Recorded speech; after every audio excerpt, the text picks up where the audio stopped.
ஆன்மீக படைனா ஆறுபடை முருகர் கோயில் போறோம். ஆறுபடையில பாத்தீங்கன்னா எல்லாம் வந்து முதலாம் படை என்ன சொல்லுவாங்க, திருப்பரங்குன்றம் போகணும்னு சொல்லுவாங்க. ஆனா நான் வந்து ஒருத்தர் ஒரு மாதிரி சொல்லுவாங்க. பட் ஆனா எனக்கு வந்து ரொம்ப பிடிச்சது வந்து அந்த முருகர் இருக்க பாத்தீங்களா, அந்த ஸ்டார்டிங் ஸ்டேஜ், அந்த குழந்தை பருவத்துல இருந்து மாறி கோச்சிக்கிட்டு போய் மலை மேல இருந்து பழனி வந்து எனக்கு ஆல் டைம் ஃபேவரட். எனக்கு ரொம்ப பிடிக்கும் அந்த கோயில். ஸோ அது ஒரு காரணம். அப்படியே வளர்ந்து ஃபர்ஸ்ட் வந்து பழனிக்கு போறோம்.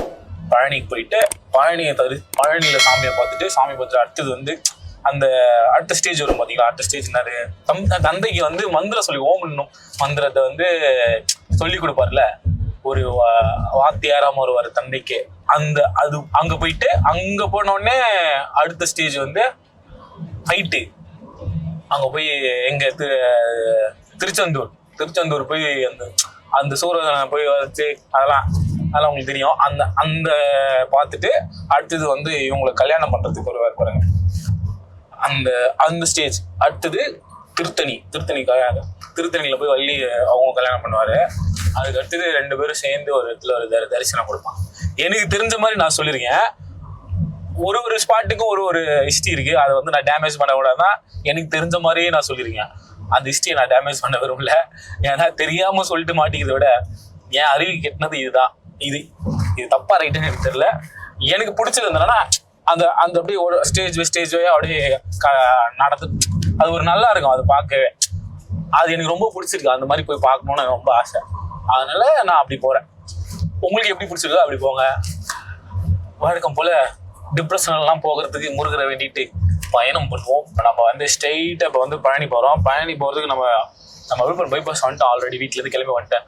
ஆல்ரெடி நம்ம முருகரை போய் நம்ம லோக்கல் முருகரை போய் ஒரு அட்வான்ஸா போட்டு முருகனோட போயிட்டு வரோம்னு சொல்லிட்டு போயிட்டு முடிச்சோடனே நம்ம பழனிலே வந்து காவடி எல்லாம் சூப்பரா இருக்கும்னு சொல்லுவாங்க. இந்த வருஷம் நான் வந்து காவடி எடுக்க போறேன் எங்க ஊர் பக்கத்து ஊர்ல. எங்க ஊர் தான் அதுவும். அது வந்து சரி அங்க காவடி நல்லா இருக்கும் அப்படின்னு சொன்னாங்க. இதுல எங்க காவடி நல்லா இருக்கோ, ஓரளவுக்கு மீடியமான ரேட்ல இருக்கோ, நான் காவடி வந்து வாங்கிட்டு வர போறேன். ஸோ வருஷம் காவடி எடுக்கிறதுனால அந்த காவடியை வீட்டுக்கு எடுத்துட்டு வந்து வீட்டுல வச்சுக்கலாமா. நான் லோக்கல்ல கேட்டதுக்கு ஒரு சிலர் வந்து என்ன சொன்னாங்க, நீங்க வருஷம் எடுக்கிற மாதிரி இருந்தா காவடி வந்து நீங்க வாங்கியும் வச்சுக்கலாம், செஞ்சியும் வச்சுக்கலாம், வாங்கியும் வச்சுக்கலாம் அப்படின்னு சொன்னாங்க. நீங்க அப்போ இந்த வருஷம் மட்டும்தான் எடுக்க போறேன் அப்படின்றவங்க போது வாடகை விடுவாங்களா கோயில்ல, அதை வந்து நம்ம வாடகை வேணும்னா எடுத்துக்கலாம் அப்படி சொன்னாங்க. இல்ல நான் வருஷம் எடுக்கின்றதுனால நான் கொஞ்ச நாளாவது மாலை போட்டு நான் கண்டிப்பா வருஷம் காவடி எடுக்கலாம்னு பிளான் பண்ணிட்டேன். அதனால காவடியை வாங்கிடுறது நல்லது அப்படி சொன்னாங்க. சரி ஓகே வாங்கிடுவோம் அப்படின்னு சொல்லிட்டு ஒரு மைண்ட் தாட்ல இருக்கேன். போய் பழனி போயிட்டு அப்படியே போய் காவடி வாங்குறோம். பழனி முருகரை சந்திக்கிறோம். எப்படி பார்த்தாலும் நம்ம சாயந்தரம் ஒரு 3 மணிக்கெல்லாம் போயிடுவோம்னு நினைக்கிறேன். 3 மணிக்கெல்லாம் போயிட்டோம்னா ஈவினிங் வந்து அந்த தங்க தேர்ல வெளியே வருவார், அப்படி ரவுண்ட் வருவார். அதை பார்க்கலாம்.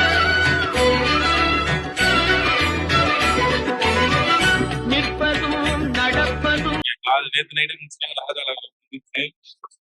இருக்கும்னு நினைக்கிறேன். கேக்குமானா தெரியல. கேட்டுலாம் பார்ப்போம். ஆக்சுவலா பார்த்தீங்கன்னா நம்ம வந்து பழனி டெம்பிள் போயிட்டு வந்தாச்சு. ஃபர்ஸ்ட் எல்லாரும் வந்து 3ஆம் படை அந்த இதுல காட்டினாங்க. அந்த மண்டபத்துக்கு மேல எழுதிருக்கு முதல் படை, 2ஆம் படை, 3ஆம் படை. அதுலயும் பார்த்தேன். 3ஆம் படையை நான் ஃபர்ஸ்ட் படையா ஆகிட்டேன். எனக்கு பிடிச்ச மாதிரி நான் போக போறேன். அதனால பழனி வந்து நேற்றே நாங்கள் பார்த்துட்டோம். ராஜ அலங்காரத்துல இருந்தாரு, சூப்பரா இருந்தது கோயில். ஆனால் செம்ம ஃப்ரீயா இருந்தது. ஃப்ரீ தரிசனமே டக்குன்னு வந்துட்டாங்க. நாங்கள் காசு கட்டி 100 ரூபா வேற போட சரி சீக்கிரமா வரணும் அப்படின்னு சொல்லிட்டு நைட்டு ஒருத்த கூத்து பண்ணா செல்போனை இந்த பக்கம் வச்சுட்டு சுத்த விட்டாங்க மேல. சரியான இதுவாயிடுச்சு. இப்படியும் அப்படியே சுத்திட்டு கடைசியா வந்து காலைல வந்து கொஞ்சம் நைட்டு நாங்கள் வந்துட்டதுனால அப்படியே உடனே வந்துட்டேன். பேங்க்கு எடுத்துன்னு வரல, ஃபோன்லாம் நாங்கள் அலோடு பண்ணதுனால திருப்பியும் வந்து அடிவாரத்தில் வந்து கொஞ்சம் பர்ச்சேஸ்லாம் முடிச்சுட்டு வந்துட்டோம். ஆனால் வரும்போது ஜாக்கிரதையாக வாங்க. ஒரு சிலர் வந்து நல்லா ஏமாத்துறாங்க. இந்த திருநங்கைகள்லாம் இருக்காங்க பாருங்க, நிறைய பேர் நல்லவங்களா இருக்காங்க. காலையிலே எங்களை டென்ஷன் பண்ணிட்டாங்க. ஒருத்தவங்க காசு ஃபர்ஸ்ட் 10 ரூபா கொடுத்தேன், வாங்கிட்டு பர்ஸை பார்த்துறாங்க. பர்ஸில் காசை பார்த்துட்டாலே விட மாட்டாங்க. அதில் ஒரு 200 மொத்த காசையும் கேட்டாங்க. மொத்த காசுலாம் தர முடியாதுங்க, 200 ரூபா கொடுறா தம்பி, திருப்பி குத்துடுறேன் அப்படின்னு வேற சொன்னாங்க. குத்துறியா? நம்ம குத்துறீங்களா? அவங்க நம்ப முடியாது, ஏற்கனவே நிறைய பட்டிருக்கேன், வேணாங்க அப்படின்னா. நிச்சயமா குத்துறா, சத்தியமா குத்துறேன் அப்படின்னு சொல்லிட்டு சும்மா அப்படி வச்சு சுத்திட்டு 200 அப்படி சொல்லிட்டு போய் நின்றாங்க. ஸோ நல்லா ஏமாத்துவாங்க.